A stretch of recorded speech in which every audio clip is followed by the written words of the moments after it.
আজরাইলকে যেই কথা বারবার বলেছিলেন, প্রত্যেক মানুষকে একদিন মৃত্যুর মুখোমুখি দাঁড়াতে হবে। আল্লাহ তাআলা বলেন, পৃথিবীর সব প্রাণীকে মৃত্যুর স্বাদ গ্রহণ করতে হবে। জীবন যার আছে, মৃত্যু তার সুনিশ্চিত। আর দুনিয়াতে সবচেয়ে কষ্টদায়ক মৃত্যু হচ্ছে মানুষের মৃত্যু। হযরত আদম আলাইহিসসালাম থেকে শুরু করে কিয়ামত পর্যন্ত সকল প্রাণীকেই মৃত্যুর স্বাদ গ্রহণ করতে হবে। এমনকি সকল প্রাণীর মৃত্যুর পর মহান আল্লাহ তাআলা আজরাইল আলাইহিসসালামকে আদেশ দেবে সকল ফেরেশতা ও জিন জাতির জান কবজ করতে। মৃত্যুর হাত থেকে আমাদের দিনের নবী হযরত মুহাম্মদ সাল্লাল্লাহু আলাইহি ওয়াসাল্লাম তিনিও রক্ষা পাননি। তবে নবীজি সাল্লাল্লাহু আলাইহি ওয়াসাল্লামের জান কবজের সময় আজরাইল আলাইহিসসালাম বিশেষ কিছু কথা বলেছিলেন। নবীজি সাল্লাল্লাহু আলাইহি ওয়াসাল্লামের জান কবজের সময়ের ঘটনাটি এখন আপনাদেরকে বিস্তারিতভাবে জানাচ্ছি। মুহাম্মদুর রাসূলুল্লাহ সাল্লাল্লাহু আলাইহি ওয়াসাল্লামের জীবনের শেষ মুহূর্ত চলছে। ঠিক সেই সময় একজন লোক এসে সালাম জানিয়ে বললেন, আমি কি ভেতরে আসতে পারি?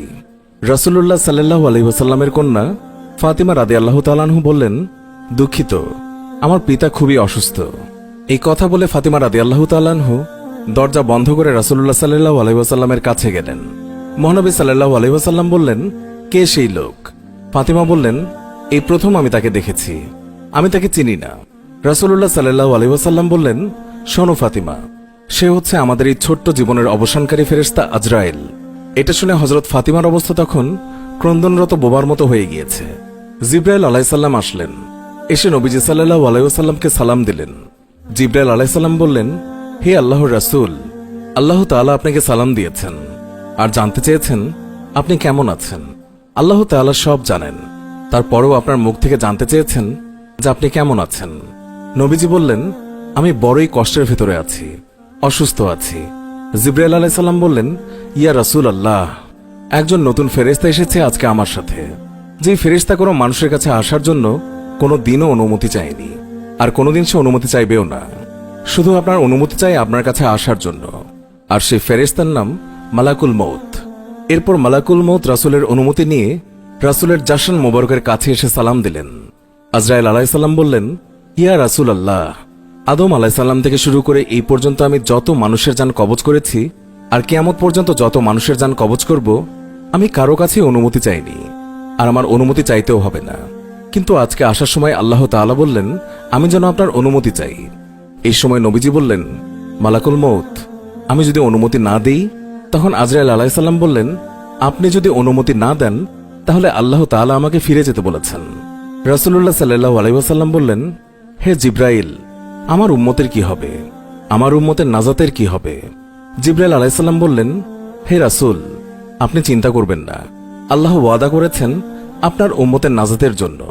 তারপর আজরাইল আলাইহিস সালাম আল্লাহর রাসূলের অনুমতি নিয়ে তার জান কবজ করলেন। মালাকুল মউত আজরাইল আরো কাছে এসে ধীরে ধীরে রাসূলের জান কবজ করতে থাকলেন। পাশে দাঁড়িয়ে থাকা জিবরাইলকে রাসূলুল্লাহ গোঙ্গানির সাথে বললেন, ওহ জিবরাইল, এটা কেমন বেদনাদায়ক জান কবজ করা। ফাতিমা রাদিয়াল্লাহু তাআলা আনহা তার চোখ বন্ধ করে ফেললেন। আলী রাদিয়াল্লাহু তাআলা আনহু তার দিকে উপর হয়ে বসলেন, আর জিবরাইল আলাইহিস সালাম তার মুখটা উল্টো দিকে ফিরিয়ে নিলেন। রাসূলুল্লাহ সাল্লাল্লাহু আলাইহি ওয়াসাল্লাম বললেন, হে জিবরাইল, তুমি মুখটা উল্টো দিকে ঘোরালে কেন? আমার প্রতি কি তুমি বিরক্ত? জিবরাইল আলাইহিস সালাম বললেন, হে আল্লাহর রাসূল সাল্লাল্লাহু আলাইহি ওয়াসাল্লাম, সাকারাতুল মউতের অবস্থায় আমি আপনাকে কিভাবে দেখে সহ্য করতে পারি? সেই সময় ভয়াবহ ব্যথায় রাসূলুল্লাহ সাল্লাল্লাহু আলাইহি ওয়াসাল্লাম ছোট্ট একটা গোঙানির শব্দ করলেন। রাসূলুল্লাহ বললেন, হে আল্লাহ, সাকারাতুল মউত বা জান কবজের সময় যতই ভয়াবহ হোক সমস্যা নেই, আমাকে সকল ব্যথা দাও, আমি বরণ করব, কিন্তু আমার উম্মতকে ব্যথা দিও না। রাসূলের শরীরটা ধীরে ধীরে ঠান্ডা হয়ে আসতে লাগলো। তার পা এবং বুক কিছুই নড়ছে না। রাসূলের চোখের পানির সাথে তার ঠোঁটটাও কম্পিত ছিল। তিনি কিছু বলবেন মনে হয়। হযরত আলী রাদিয়াল্লাহু তাআলা আনহু তার কানটা রাসূলের মুখের কাছে নিয়ে গেলেন। রাসূলুল্লাহ সাল্লাল্লাহু আলাইহি ওয়াসাল্লাম বললেন, নামাজ কায়েম করো, নামাজ কায়েম করো, আর তোমাদের মাঝে থাকা দুর্বলদের যত্ন নিও। রাসূলের ঘরের বাইরে চলছে কান্নার আওয়াজ। সাহাবীরা এক একজন আরেকজনকে জড়িয়ে ধরে উচ্চস্বরে কান্নারত। হযরত আলী রাদিয়াল্লাহু তাআলা আনহু আবার তার কানটা রাসূলের মুখের কাছে ধরল। রাসূল চোখ ভেজা অবস্থায় বলতে থাকলেন, ইয়া উম্মতি, ইয়া উম্মতি, হে আমার উম্মতেরা, নামাজ, নামাজ, নামাজ কায়েম করো। চিন্তা করা যায় আমরা কোন নবীর উম্মত?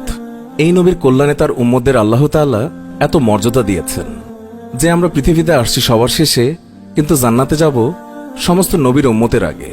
তাই তো এই নবীর উম্মত হওয়ার জন্য স্বয়ং ঈসা আলাইসাল্লাম আল্লাহর কাছে ফরিয়াদ করেছিলেন। শেষ পর্যন্ত আল্লাহ পাক তার দোয়া কবুল করেন। আজ রাসূলুল্লাহ সাল্লাল্লাহু আলাইহি ওয়াসাল্লামের সুন্নতের কোনো গুরুত্ব দেই না আমরা।